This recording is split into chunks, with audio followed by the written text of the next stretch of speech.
Biafrans, on the occasion of your rally to demonstrate your solidarity with the struggles of your kith and kin back home, I send to you all fraternal greetings. As one who has been entrusted with the onerous responsibilities of guiding our young republic through these difficult times,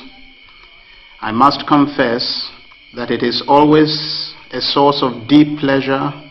and encouragement to me to receive assurances of the support of the people and their continuing determination to persevere until complete victory is achieved. It is, therefore, with feelings of unbounded pleasure and deep appreciation that I salute this august gathering. You are all aware that for over 4 months now, Nigeria has been waging a war of aggression to destroy Biafra and her people.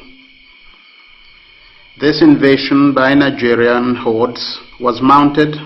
because the people of the former eastern region of Nigeria were forced on May the 30th, 1967, to declare themselves the independent state of Biafra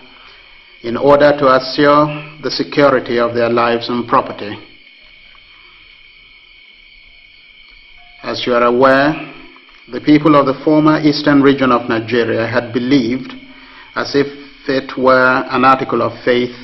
in the concept of a united Nigeria. No section of the then Federation of Nigeria had worked as assiduously for the attainment of this ideal as did Eastern Nigeria and her people. No section had made as many and varied positive contributions towards the realization of true unity. Having over the years spearheaded the movement for closer union, having demonstrated our faith in Nigeria in concrete terms by allowing our sons and daughters to sojourn in other parts of the country, thereby contributing tremendously to the development of such areas to the neglect of our own, it was a hard decision for us to take to opt out of a federation in which we had invested so much. But we had no real choice. Over the years,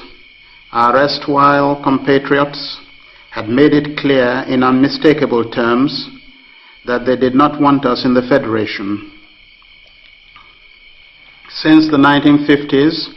our people were expropriated and discriminated against in parts of Nigeria other than their own. Furthermore, the experience of the 3 harrowing waves of remorseless genocide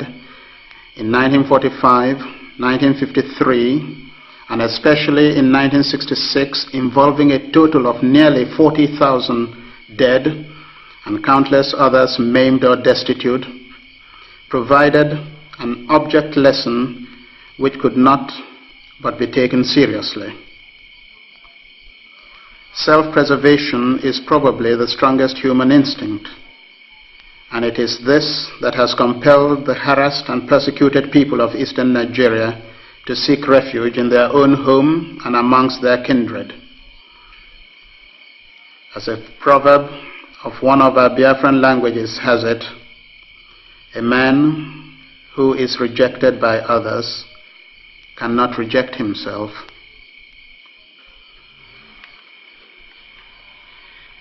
The inordinate ambition of the Hausa Fulani oligarchy to continue to dominate the whole of what was formerly the Federation of Nigeria, the unrealistic desire to acquire the wealth and resources of Biafra while rejecting their people, the mad and homicidal desire to exterminate from the face of the earth 14 million Biafrans, drove Gawan and his clique towards unleashing a costly war to attain the unattainable, the subjugation of this young but promising republic.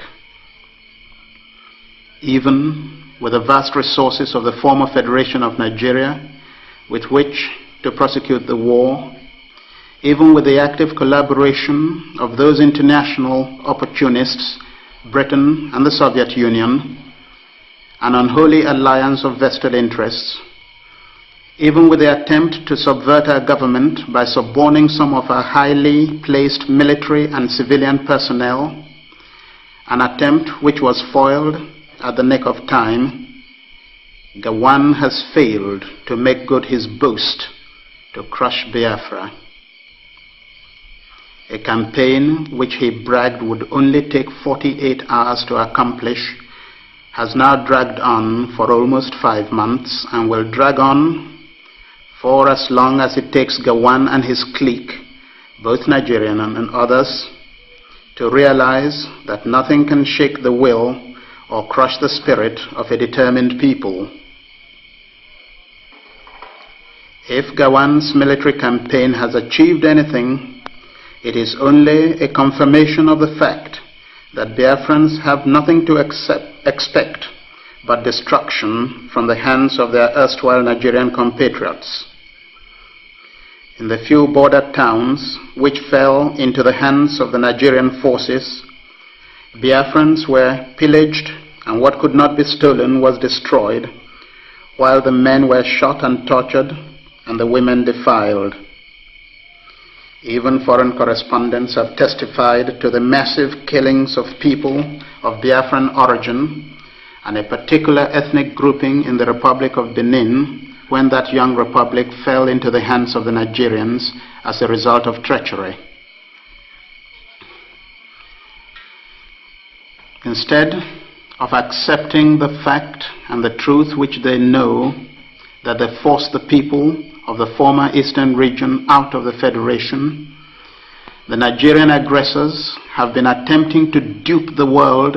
by claiming that we seceded in order to keep our oil wealth to ourselves. You all know that in spite of our oil and other resources, the former eastern Nigerians were always the greatest advocates of unity.